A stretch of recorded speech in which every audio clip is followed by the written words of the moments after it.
You already have the music. Hey, everybody, welcome to a special episode of, I guess, Put It Together. How's everybody doing? This is Thursday, September 22nd, 2022, and it's a day with HIV. I'm Daniel G. Garza, and I'm here with Stephen Vargas. Hey, Stephen, how's it going? Going well, going well. Hey, everyone. Great to have y'all here with us celebrating this day. If those of you who aren't familiar with A Day with HIV, I've always loved this day. I've always seen it as one of the easiest ways that people have to acknowledge and help combat the stigma fueled discrimination that people living with HIV experience daily, whether from our friends, our families, or which I don't really have, but I know lots of people do, or from the folks who are here meant to help us. So thank y'all for Yeah. joining us. Now, let me tell you folks that aside from being a day with HIV, it is a very special day for you, Stephen, for you and for Houston. Yeah. Can you want to tell them about that? Yeah, you're gonna make me cry on camera again. Of course, Darn it. of course, I just of turned off the course. camera so many times He today. came in and said if his eyes were puppy. I said it only makes me look better. So Of course, I knew that was your motive. Okay, yes, it is a special day in Houston. We have had since 1994 a training for folks who want to be planning council members in Houston. It goes on for like 17 weeks. I just knocked something over. But for the very first time this year, we had the same training in Spanish. We changed the name. I got the name from another friend of ours in the Rio Grande Valley area. Their CAB members developed it, and I just adapted it just slightly. Instead of calling it Project Leap, which is the English version, uh, we called it Proyecto Vida. And Vida stands for Vivir, Inspirar, Defender y Aprender. And even if you do not know Spanish, I'm sure you understood some of those words. It means to live, inspire, advocate or defend, and learn. So yeah, and today was the first graduating class of that. And I think it was also the first class where we had kind of a continental audience. I'm participating.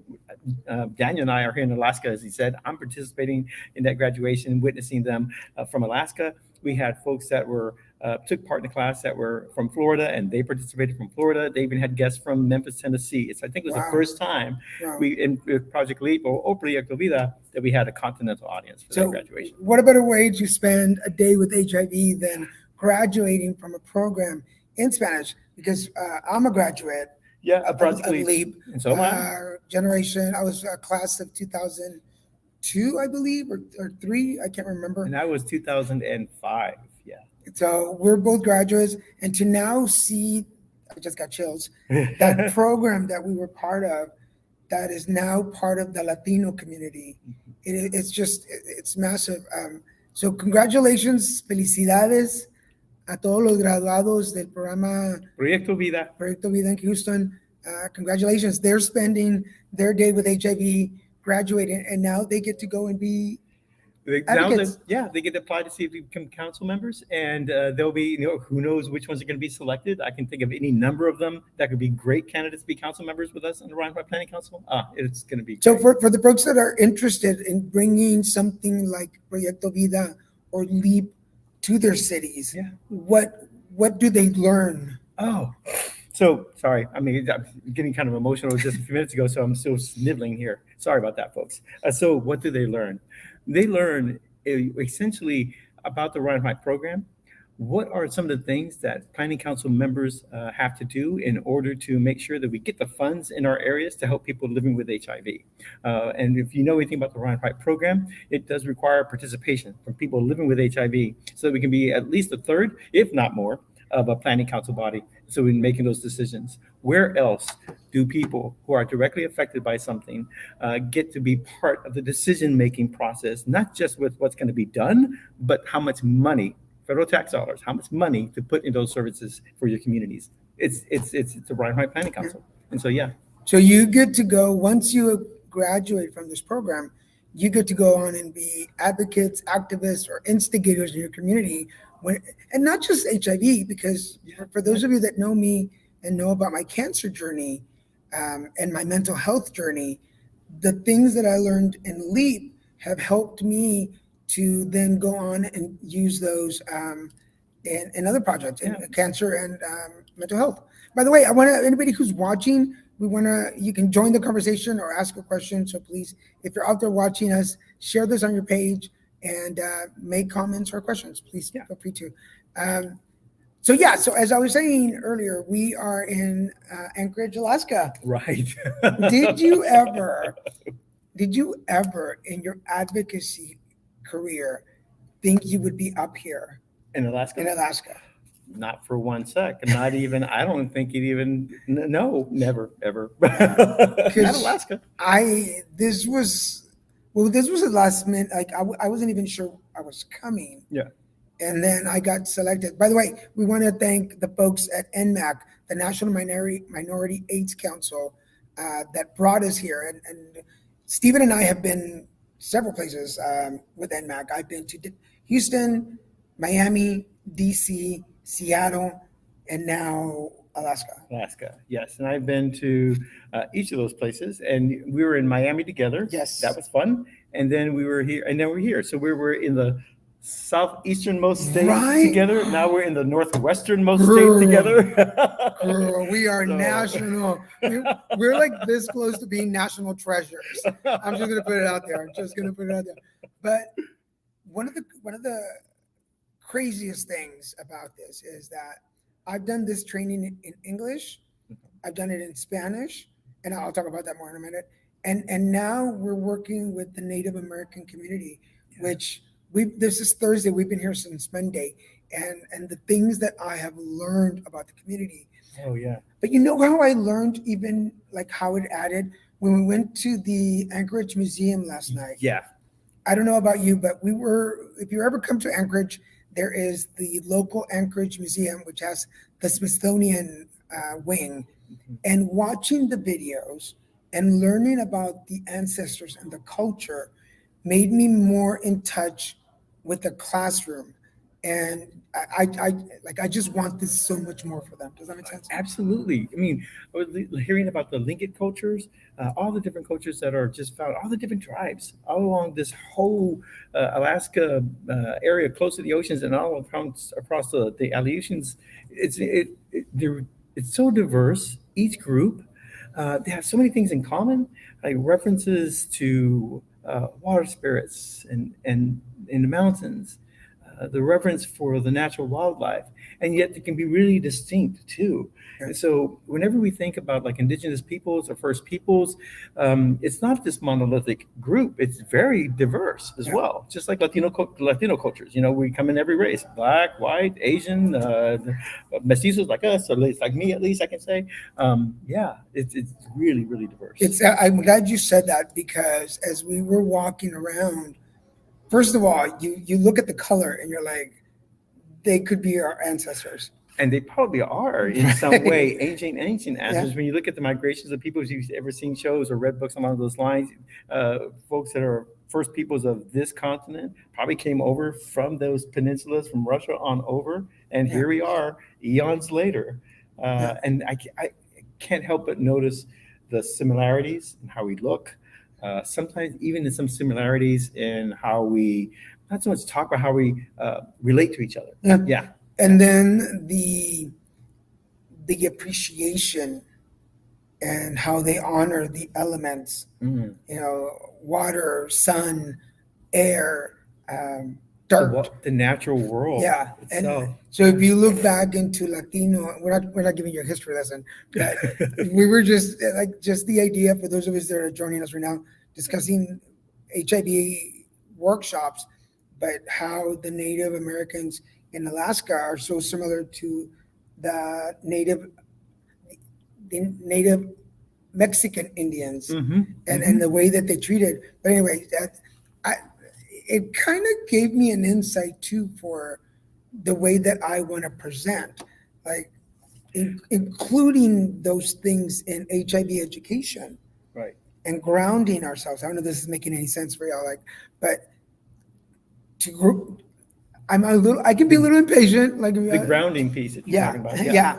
So for those of you that have watched our shows for all these years, you know I can be a little impatient, but poquito, Just a little bit. pocote, and but watching them.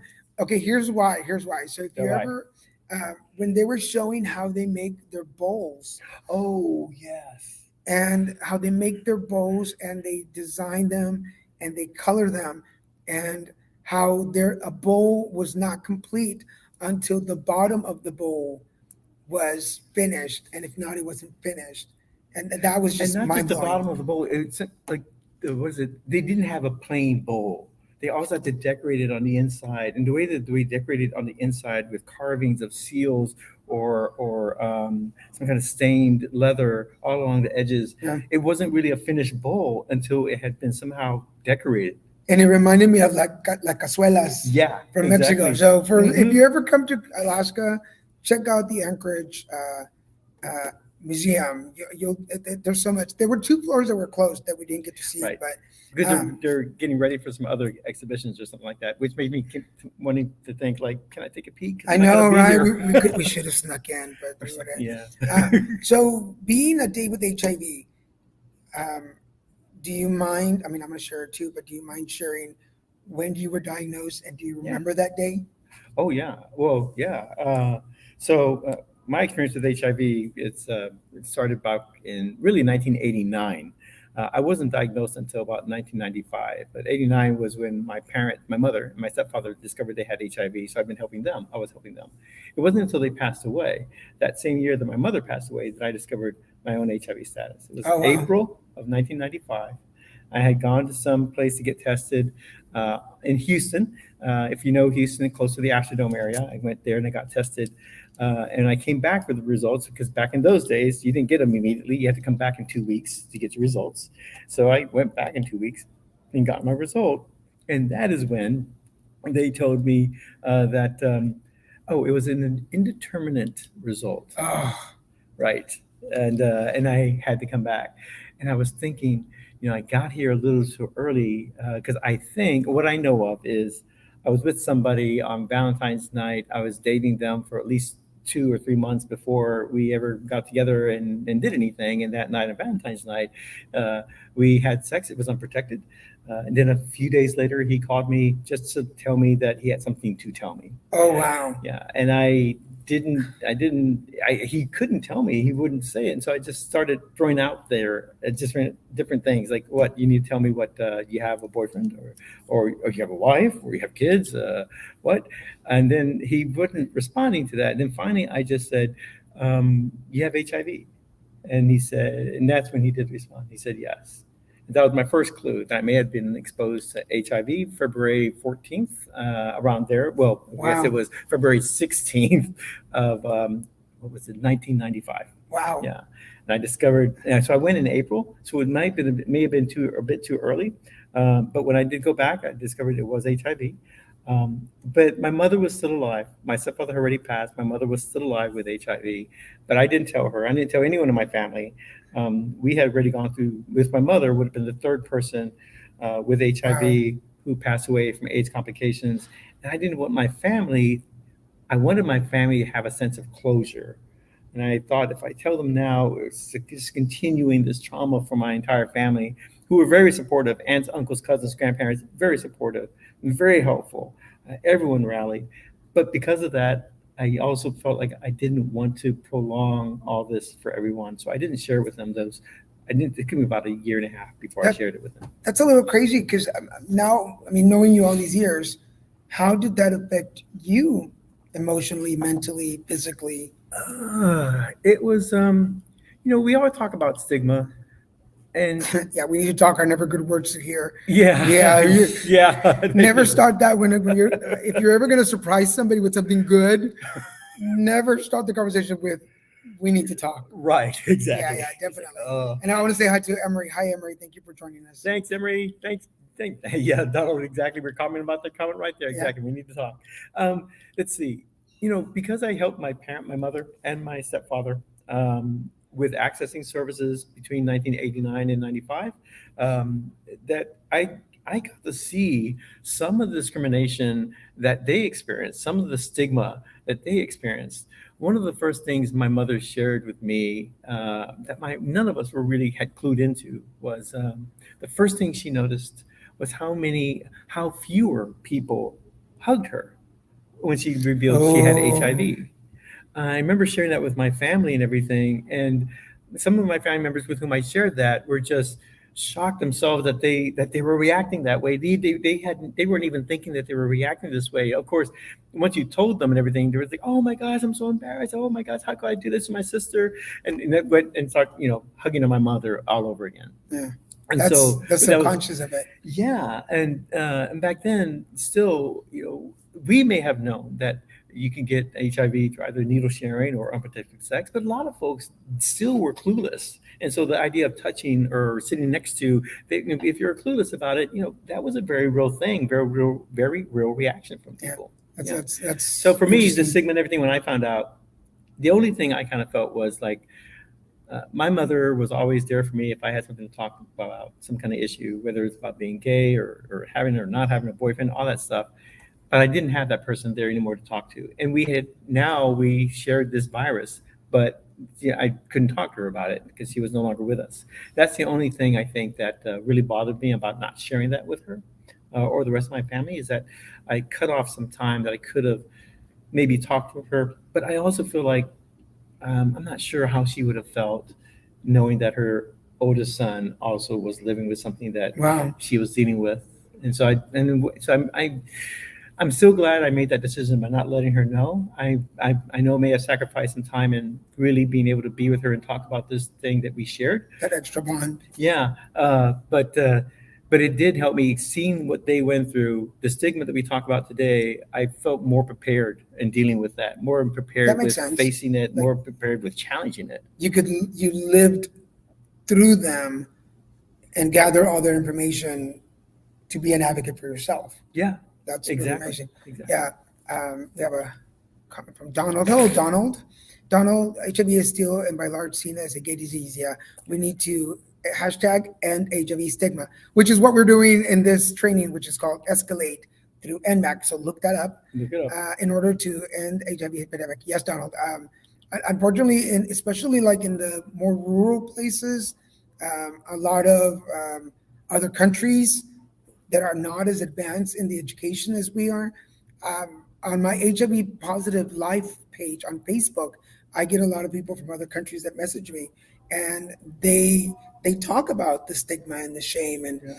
there one particular girl whose sister died of AIDS complications, and then she was diagnosed positive, and she was afraid to tell her parents because she didn't want to break their hearts, Mhm. and thinking that they're going to lose another daughter, Yeah. and so she wouldn't go to the doctor.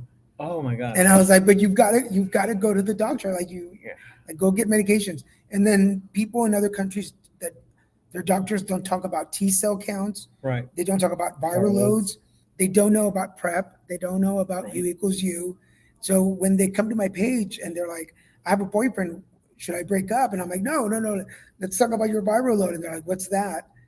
And I'm like, well, didn't your doctor talk to you about that? It's like, no. I said, well, here's a checklist of things to ask your doctor next time you go. Right. And then they'll write to me like a month later and be like, hey, I talked to my doctor and he gave me a paper. And I'm like, well, take a picture of it and send it to me and I'll read it. I'll tell you what it means. Cool. And we're doing international lab results readings.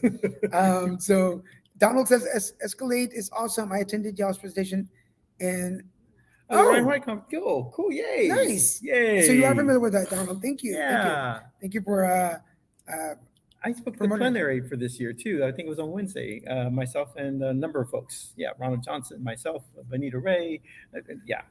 Well, thank you, Donald, for Thank you, Donald. catching the show. This was so improvised, by the way. Let me just tell you, Yeah. we decided like yesterday, like, hey, we're gonna do a day up with HIV, and I was like, what better way to celebrate a day with HIV than by doing a show in Anchorage, Alaska, on graduation day, I have really nothing special to celebrate today other than I had 4 cups of coffee and that's why I'm so hyper. Oh, Um, there's something else going on right now. Right now in Durham, Latino Commission on AIDS is having their annual encuentro. So they have a bunch of Latinos there in Durham at Duke University, going and just all together sharing the experiences about living what it is to live with HIV, so we can begin combating stigma and improving health outcomes for people. if So yeah, anybody, so much going on. if anybody in Durham, Yeah, saludos. We're also in Hispanic Heritage right. Month. That's right. So that I can celebrate because I'm Hispanic.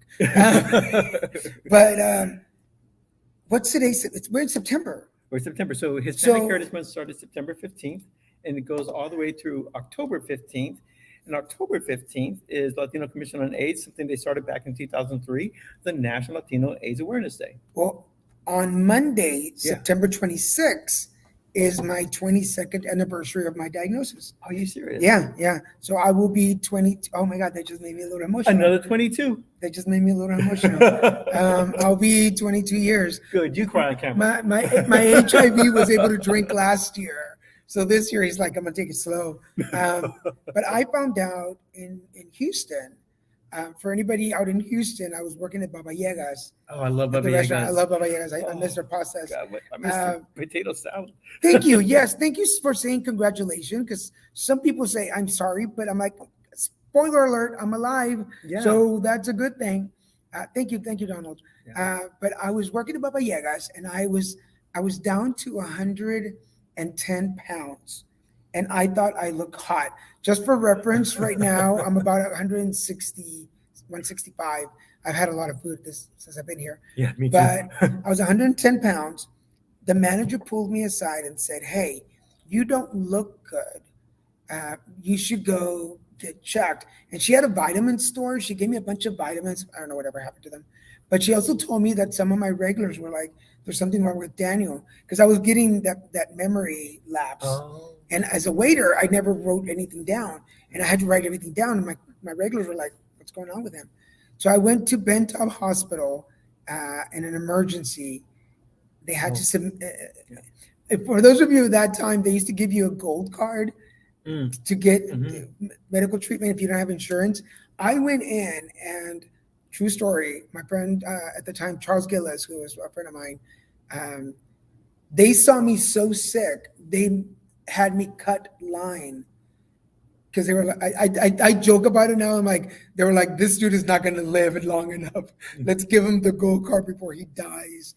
And I ended up going to Bentop, is where they diagnosed me on September 26th of 2000. So, yeah. And Bentop today, we do routine opt-out testing in 2021. What was I? 95. Yeah.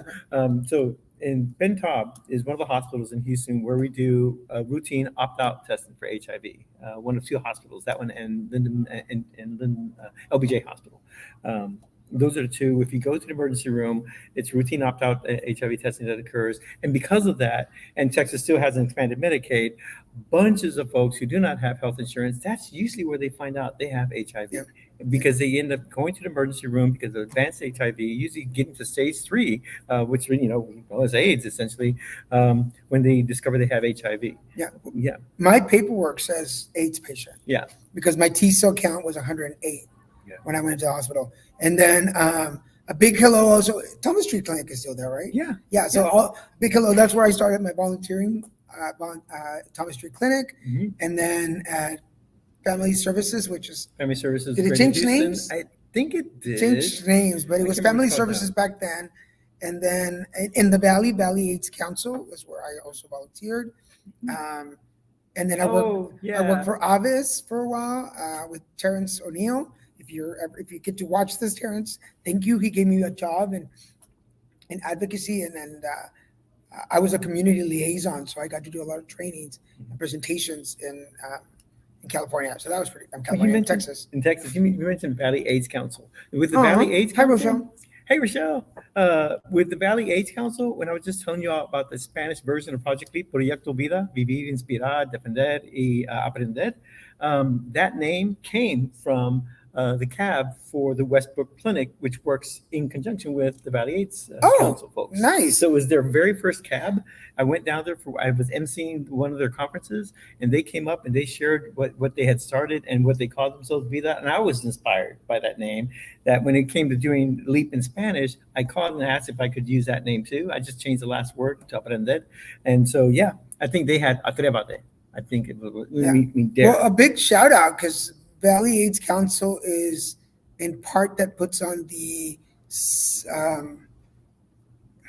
the National Latino HIV Hepatitis C STD conference, which is coming up in New Orleans. which was in New Mexico. It was in New Mexico this last year. year. This year. Yeah, this year. That's right. Albuquerque. So I was in Albuquerque. But the Valley AIDS Council, if you guys are watching, shout out your agencies that you go through. But Valley AIDS Council, which was the first place I got services other than the hospital in Houston, they are kicking butt when it comes to HIV and AIDS, when it comes to the Latino and the border cities. They're really rocking They're like it. the only game in town when it comes to HIV along the Rio Grande Valley area in Texas. Not only that, it's the same group that helped start its first observation of Pride in the Rio Grande Valley. I think there's only like 100 and something people, the very first one, but it's grown huge. It's grown so much larger than that now. And so, yeah, so real kudos to the Valley AIDS Council, to the Westbrook Clinic, the folks that work there, not just what they do for people with HIV, but for the LGBT community at large, not just those of us living with HIV. They're just an incredible group.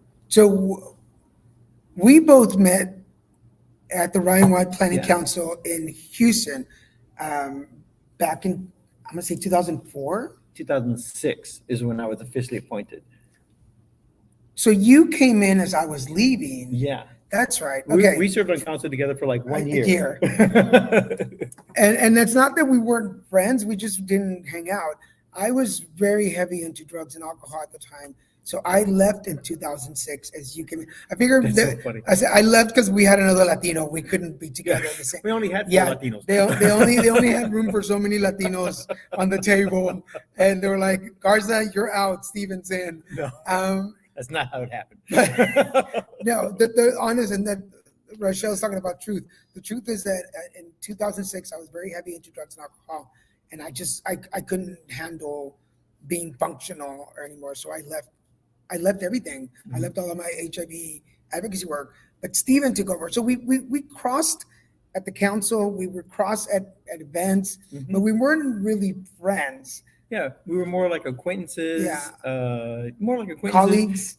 Colleagues for sure. Because not only on the council, I think I did at least 1 show with you there in Houston, if not 2, when you were doing shows there in Houston too. Oh, yeah, Houston Media Source, I think. Yeah. So hello, Houston Media Source too. Hello, Houston Media Source. That's where in fact, trivia for those of you, if I'm ever famous, you'll know this. I started my entertainment career as a host on World AIDS Day 2005 in Houston Media Source. My very first show was at Houston Media Source. It was a World AIDS. So every World AIDS Day, every December 1st, I celebrate my anniversary in entertainment. Oh my gosh! Yeah, I had no idea. So we lost track with each other for a long time. I mean, I knew because there would be meetings or we would both connect on Zoom calls, but I never really talked to you. I just saw your name. But then NMAC had the Building Leaders of Color training, and I decided to sign up for it because we were in lockdown and I finally had time. And it's a hard training. You have to, like, it's 5 days. It was 5 days, mm-hmm. 5 days, 5 hours a day. So you have to commit to it. And with the lockdown, I've obviously had time. So who jumps in as one of the facilitators? And I was like, oh shit, it's Steven. Because I'd always admired you. I've admired you for a long time. Oh, that's so funny. Because I thought, look, it's Danny. I'll give him a hard time. You would have thought that we had been like real buddies, like for years. Yeah, the entire time. And everybody thinks so. Everybody's like, oh my God, you guys get along so great. But that's when I saw you, and then you recommended me go through another training, and I did it. I became a trainer, and then we ended up working together, and then I became a language justice consultant for NMAC and Escalate in Spanish. I'm part and of Elevate, right? I'm part of that. Well, I took Elevate, but Jose Romero and Julio I'm gonna forget his last name right now. Julio de Puerto Rico. Uh-huh. They did Orion, yeah. Orion. They did the elevate translation. I did the escalate translation. Yeah. So if you ever take escalate in Espanol, some of those words came from me. Right. And then we ended up working together, and you've become like one of my best buddies. Like, Yeah. I love hanging out with you. It's I wanted to hang out more when we were in Houston, but we didn't connect much. In Houston, we were all so busy. That's something we always joke about too. You and I and myself and other friends from mine in Houston, that we see each other more often when we're out of town than we do when we're in town. Because when we're in town, we're always so busy. But we'll spend lots of time with each other when we're out of town at conferences or something like that. And it's like, oh, we never see each other. We live in the same town. Yeah. But it was kind of like that for us back then. And so again, being able to see you at conferences and everything and doing these trainings together now, that's the other thing I love. We are able to spend a lot more time together, get to know each other, and there's a lot of stuff in common, a lot of stuff not in common, a lot of good things. And so, it has been like we've been buddies forever. Yeah. I can refer to some things in Daniel's history that go back to way back to the beginning of this century, and that's why people think like, oh, they've known each other. They know each forever. But we're basically we're in the same age group. For anybody watching, we are celebrating. Aren't we? Oh, how old are you? I'm 51. Oh my gosh, I'm not gonna say how old I am. I'm older. I'm older. That's just I was gonna say that just younger. means I'm younger. For everybody watching, we are celebrating a day with HIV. It is September 22nd, 2022, Thursday, and today we're celebrating. So whether you are HIV positive or are an ally or support somebody with HIV, we celebrate the day because we're functioning. We live our lives. We are partners. We are educators, we are artists, we are creative people, we do all kinds of things. Musicians and politicians and everything in between, writers and sewers and seamstresses and everything in between. What is one thing that people assume about you living with HIV that is completely wrong? Let's see. That I have the potential to get sick with every little thing that comes around. That one. They think oh my gosh, just at least folks around me who try to be very careful about these kinds of things. That's one of their concerns that they share. Will it be okay if I hug you? Is it okay that I bring my children? But you know what's so weird about that? Everyone's kind of gone through this when it comes to COVID. We all ask you, do you hug now? Because for a long time we weren't even. If y'all remember the very beginning of COVID, we weren't even shaking hands, we were bumping elbows or fists, anything, stuff like that. Yeah, shaking the booty. Oh yeah, that one too. I remember that. Booty bump. It's not that. What's it called? That's other stuff right there. We're not going to talk about that right now. Let's see. What was it? The bump. You remember? Was it the hustle? It was the 70s, yeah. To the bump. Yeah. I can't remember what song was it. Was it the hustle? I can't remember. No, there were other songs. If y'all can think of the songs that we used to do, talking about 70s. He's not in the 70s. He's not in the 70s. But I am not in my 70s. This is Micah. Micah out of the Valley. Hey, Speaking of the Valley, Micah on Mike. If you are not following him, you should. He is down in the Texas Valley, down in the Rio Grande, and he does amazing things for advocacy out there. Also has his own show, puts information, has guests. So make sure that if you're not following him, follow him right there, Micah on Mike. Sending you love, brother. I just saw Micah last week while I was in Texas. That's so weird because I just saw Micah, I think, a couple of weeks ago on a Zoom call we were on together. The booty bump with the kinky boots. There you go. Now you're just dating us, dude. Just totally. I know, really. Donald really. says, oh, Donald, yeah, exactly. Me too. This is something I share with people who don't have HIV. That, and particularly the folks who think I can get sick of any little thing that comes by, that when I discovered I had HIV, I'm sure a lot of them go through this. I became so much more vigilant about my health and what I could do to maintain my health. I worked out more and ate more healthily. I started pulling away from my own drug and alcohol use from those days too. All of that in an effort to maintain my healthy years. Because for those of us who remember those early days, they wouldn't start us on meds immediately. No. They would wait till our T cells were like 500 or so before they would even have the conversation about starting us on medications. And for those of us who were around those days, also, we also noticed that when people started medications, is when we started seeing them deteriorate physically. Whether that was an aspect of the medications or an aspect of waiting so long to start medicating us or treating us, I am still not sure on that part. But that's one thing that we noticed, that when you started medications, that 500 T cells or less was about that time that you're physically started deteriorating. So for myself and folks who were alive with HIV back then, our main thing was stay as healthy as you can for as long as you can, Yeah. so you can avoid that conversation of starting meds with your doctor. Yeah. And because my T cells were so low, they started me right away. But when I was diagnosed, I had TB, I had a stomach infection, I had bronchitis. I was a poster child for AIDS. But I wanted to leave this comment on because as you're talking about, like when people are diagnosed back then, a little slow down. But then when COVID came in and how they really came to the HIV community to talk about isolation and guilt and Hmm. um, post-COVID traumas and myths. But then now, yes, Emery, now with the monkeypox and the way the media spins that, which is why we do shows like this to talk about things and for everybody out there, monkeypox is not exclusive to the Oh gay no. community. We don't own monkeypox, just like we don't own HIV. Right. So be aware. Be aware. Talk to your doctor.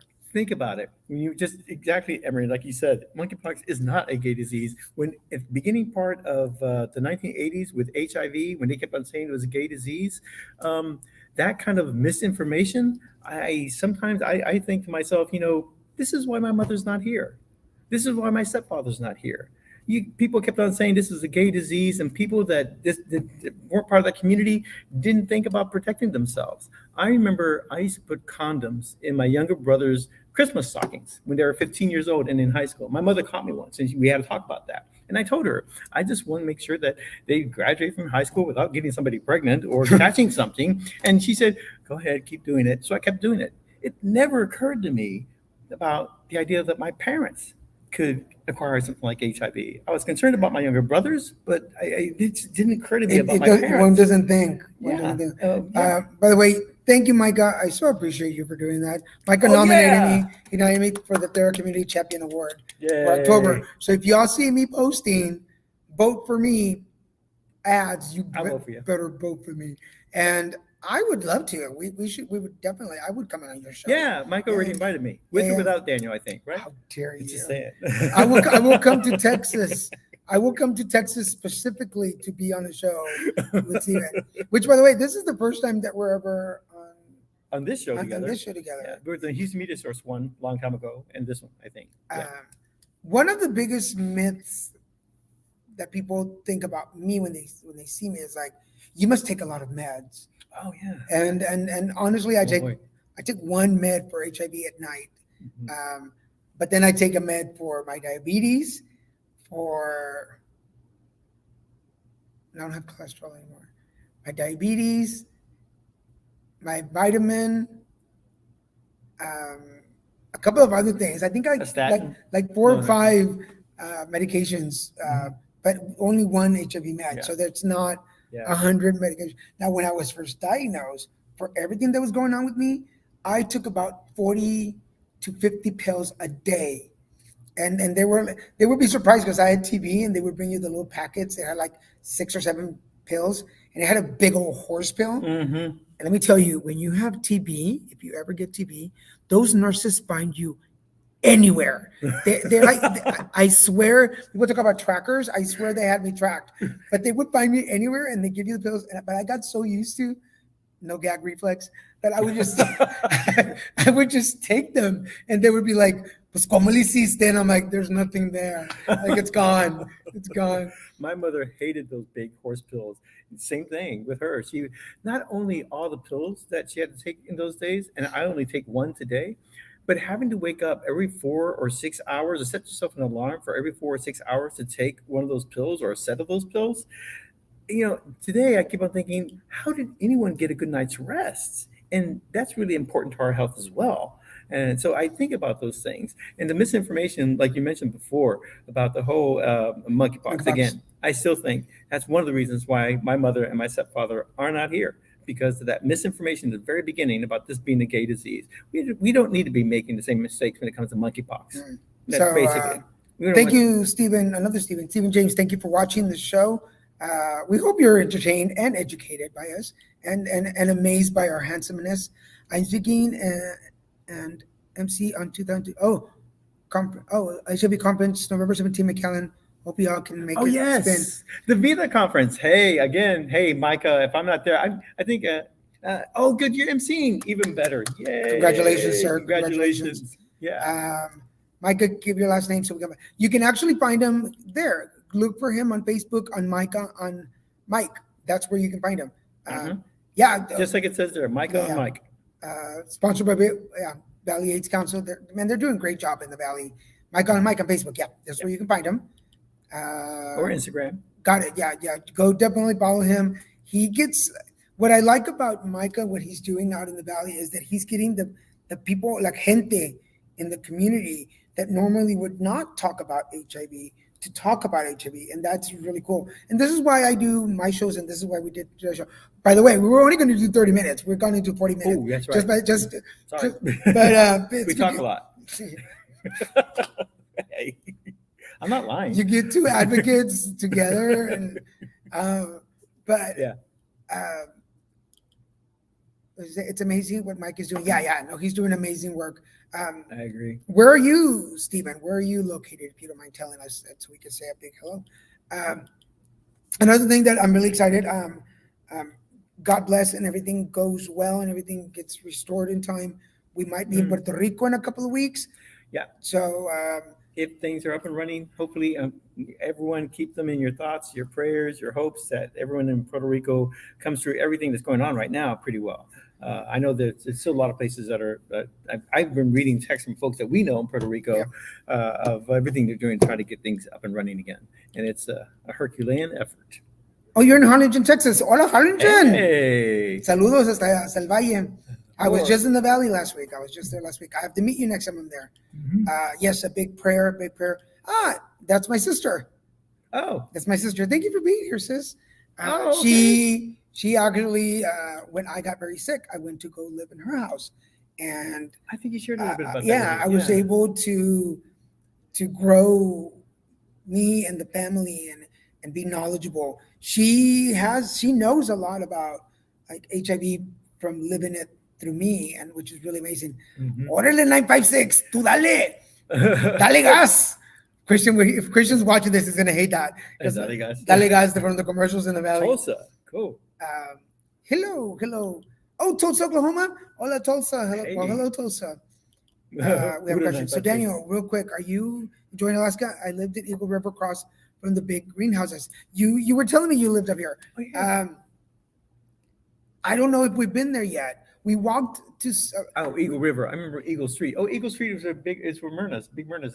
Okay. We've been to Myrna's. Yeah. We went to the museum. We went to Humpty's On Wednesday. to have food.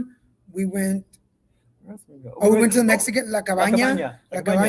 For Mexican. Daniel, you have to have tacos. We had to find tacos our first night here. And my sister, I'm gonna take that laugh because she's probably going, "Of course you did. Of course you did." When I found out that Daniel was going to be here in Alaska, first thing that popped in my mind, I said, "Ha, he's not going to get any tacos here." I get here, and as I'm pulling up into the hotel with the Uber, I'm looking over, as you can see, La Cabana from the hotel. There is a Mexican restaurant. There are tacos everywhere. They were good. But yes, I'm enjoying. The people here are so nice. It's been in the 50s. It rained today, so yeah. So I was going to go out to like the lake and take pictures, but I'm not sure if it's Me raining. either. I really wanted to get out there. Yes, there is Mexican. My sister. Yes, there are tacos in Alaska, and and they're pretty good. And they like. Let me tell you. They like their jalapeno. Oh my god! And hot food here in Alaska. Yeah. Comen mucho chile Everything aquí. spicy they like. Yeah. Tell them why. Tell them why what you said. So we had calamari at Oh, Humpty's, Humpty's. and the calamari was there. It's not the kind of calamari I was used to. All fried calamari is like strips of crab, or strips of it. But then they all had these little bitty pieces, and I thought those were the tentacles. But when I put one in my mouth, that was not And a no, tentacle. it's jalapeno, It fried was a jalapenos. jalapeno. Jalapenos. And then at La Cabaña, they brought the habanero salsa. Ah, that was so good. Really So good. spicy. I only Really took good. one little Really bit good. of it, and I thought, oh, it's not so Really bad. good. It's one of those things that sneaks up on you, swallowed and everything else. I go, oh, now I'm feeling it. So no more of that. So you had it. So, where are you today with your HIV status? With my HIV status, I have been living now with HIV for 27 years, which is half my life. So now I'm 54. I'm older than Daniel, for one thing. Oh gosh. uh, but and I'm undetectable, and I have been for I don't know how long since I started meds. Just within a month or two of starting meds. So yeah, it's been a long time.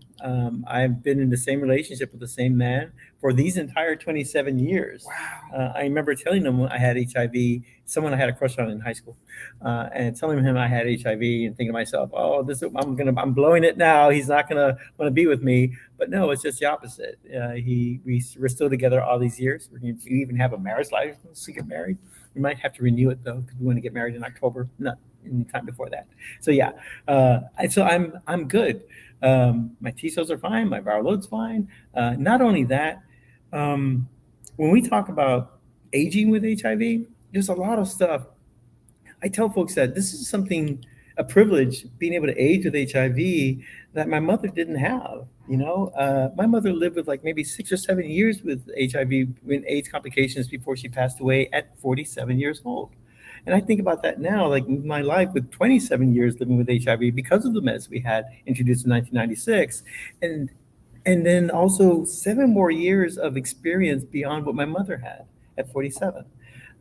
So all those things, when I put them all in context and think about it, plus my early experiences with them, helping them combat stigma and discrimination before I even had HIV, those kinds of things, I'm doing more than just surviving with HIV. I have been thriving in spite of it, and it's something that through what we do here with the Escalate programs that NMAC has, the Elevate programs, even the Block program, Building Leaders of Color, all of those are extensions of trying to create for other people what I'm experiencing, not just living or surviving, but thriving.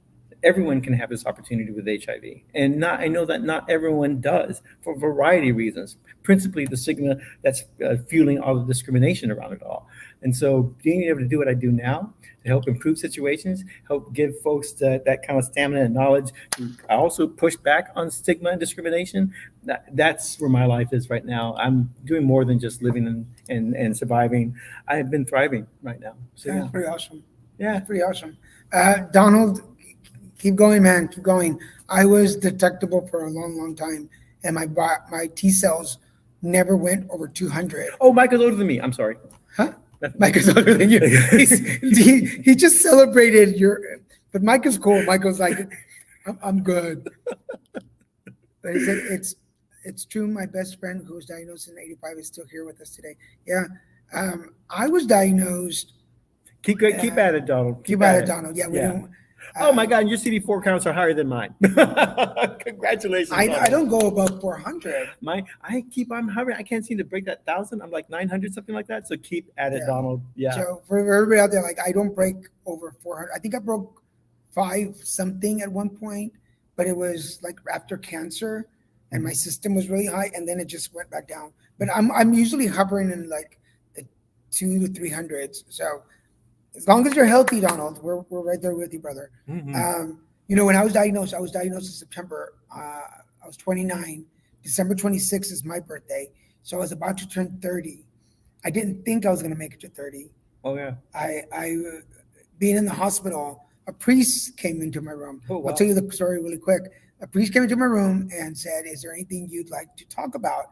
And I said, "Well, am I dying?" And he said, "Well, only God knows that." And I said, well, then get the F out of my room. And when you have a note from God, come back in.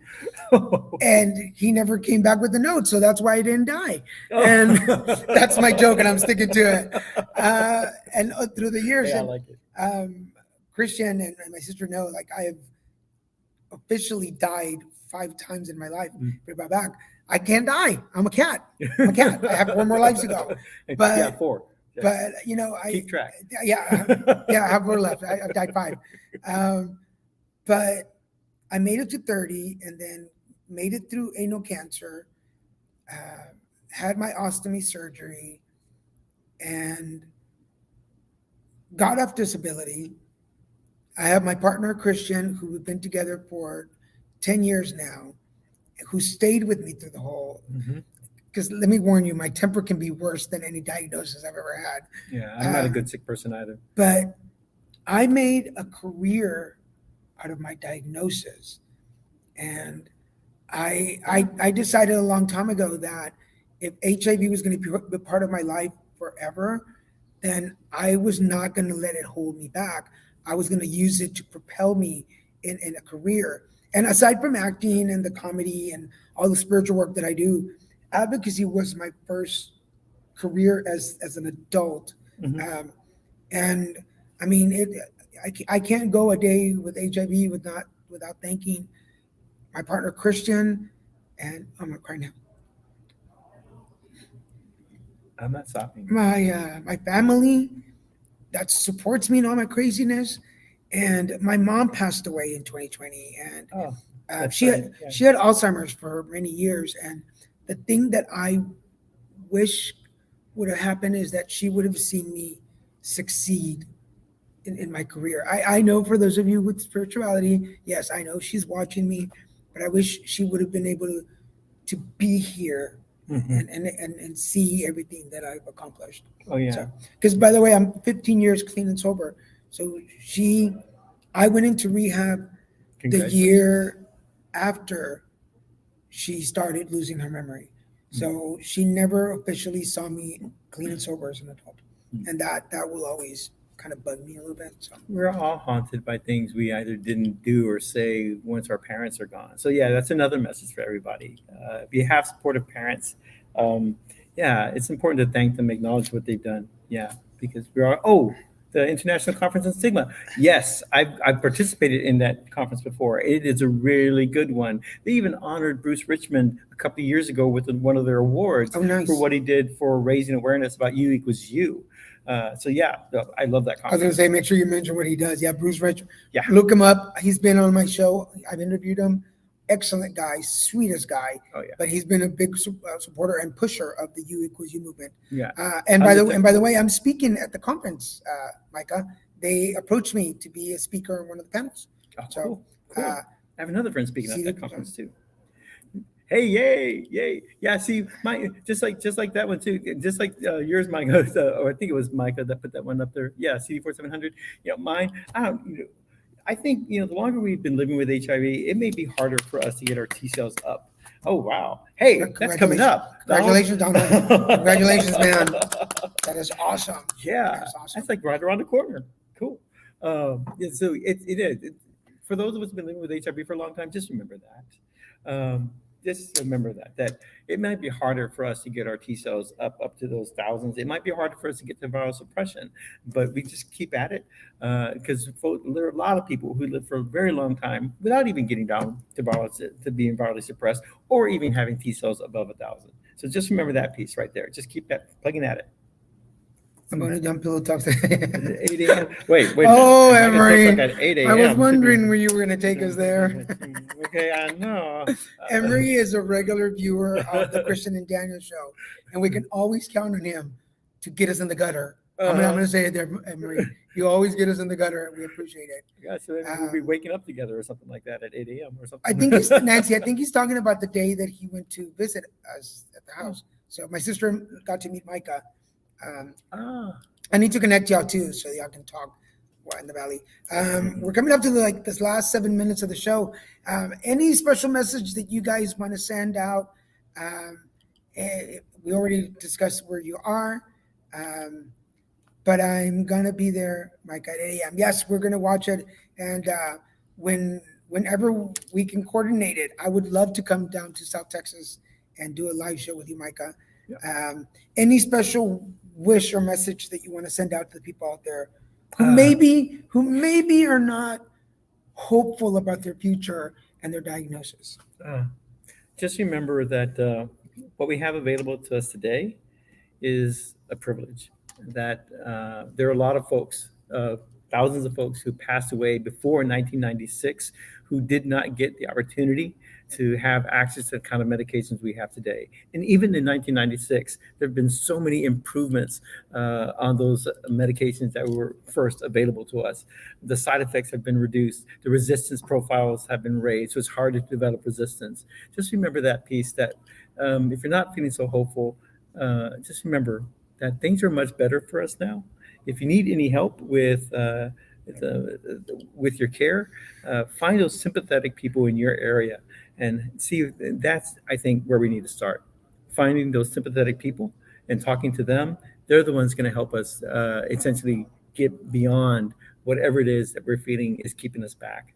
And so, yeah, yeah, that's about it. The only other thing I have to say would be if you have not already done a photo of yourself and posted it to the A Day with HIV's Facebook page, consider doing it. It's one of the ways, like I said at the very beginning, that simple, easy way that we can combat the discrimination that's fueled by stigma around HIV. Um, First of all, Liliana Elizondo. Hola, Liliana. Nice to see you. Thank you for being here. Thank you. Um, Emery, yes, Emery's a great dude. I haven't met him in person yet, but I'm going to meet him.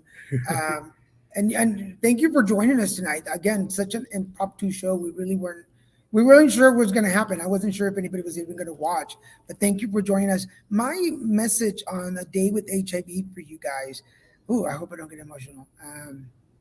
There was a time when I was very lost and I was very mad and I didn't like me or never mind love me very much. But there were people around me that did that. They loved me and they liked me and they cared for me just long enough for me to find the courage to keep going.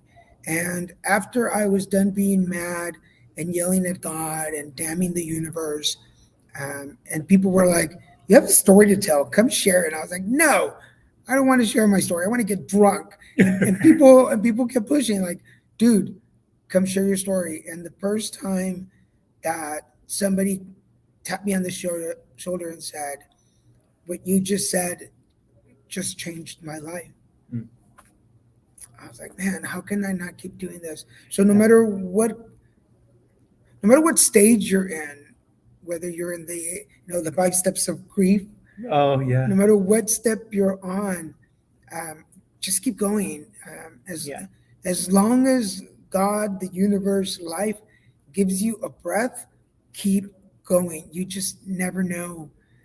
You might be sitting here. You might be in Alaska next time. Yeah. We might be facilitating a training where you are sitting there, Yeah. and you might be teaching somebody something and sharing your story. You probably already are. Isn't it cool? Like, Yeah. have you ever, before we go, have you ever sat back and wondered or calculated the amount of people that you stood before and taught in your No, 27 I years? have well, I can't get through it. I start, and once I get to, I can't even get through like a year of thinking about that, of folks I've spoken to and everything else. It was the large groups, the National Ryan White Conference this past month, the different trainings we've done across the country. When I can't get past a year and thinking about that before I just kind of start bawling and crying. Yeah. It's pretty amazing. It's pretty Yeah, amazing. yeah, I sometimes do because I have a big ego and yeah. I can see I'm that. very narcissistic. So, and for every person that I think I've influenced, I pat myself on the back and buy me a taco. And no, okay. Yeah, yes on the Wait, tacos. yes on the Yes on tacos. the Yeah. tacos. Yes, but it's the. I know this is gonna sound so cliche, but it's the people that I get to talk to that motivates me to keep going. Yeah. Same thing here. Same thing here. It's almost like that. Aliens with Ripley at the very end, Um, and she's about to give up, and then she hears a little girl calling for help or something, and then all of a sudden just boom, and it's on. it's on How- to the end of that movie. How dare you, Micah? How dare you call me out like that? But you want to get some tacos? I would probably want some tacos after this. Yeah. Anyway, we're coming to the end of the show. On behalf of Stephen Vargas and me, Daniel G. Garza, and a big, huge thank you to the National Minority AIDS Council, NMAC, for bringing us to Alaska. And y'all for watching. Thank you for watching. Yeah. We want to know if you want to put down a picture in the chat, wherever you're watching, or go to A Day with HIV. Just Google that, A Day with HIV, and the page will come up. I don't have the link, but just go post Or your Facebook picture. or something, Yeah, yeah. post your picture and let people know what you were doing today. Yeah. Whether you're living with HIV or not, not. because HIV affects all of us. It's a ripple effect, and but I wanna specifically thank because she's here. I didn't think she was gonna be on here. I want to thank my sister because she has been a big influence in me being where I am today, and I love you and I appreciate you. So thank you. Thank y'all. You ready for dinner? Ready for dinner? All right, guys. Thank you for joining us. We will see you next time. Bye.